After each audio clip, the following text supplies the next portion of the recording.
台中国际动漫节昨起过，头一天就有8万人来参加。主办单位评估，这4天的活动落来参加人数应该是会冲到30万人。甲去年相比，因为这去年是由台中市政府举办的，这参加的人数是无到3万，互民代批评讲这效益上过歹。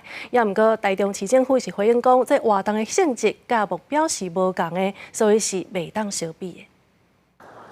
完整呈现原神游戏内底角色全湖江深海，过小姐开2点钟用心打扮，就是为着要去台中国际动漫节。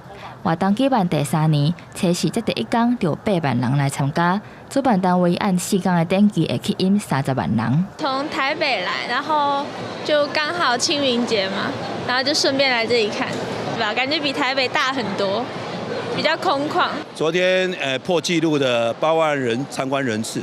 这也出我们意料之外。那看今天的情形，搞不好比昨天还多。4天的展期大概应该能破30万人次。不过，就民代批评，这民间单位办的动漫节，参加的人数量阁创历史新高。若台中市府举办的台中国际动漫博览会，预算是年年增加，人丁却是直减少，迄是活动策划甲执行出问题，变做例行公事尔。很多人质疑说，这会不会是变成？ 例行公事，就为了办而办，为了要达成他们当时说要推动台中成为国际动漫城市的这样的方向而去举办活动，但是成效其实不彰。那民间举办的动漫展，它主要是由知名的厂商来联合参与。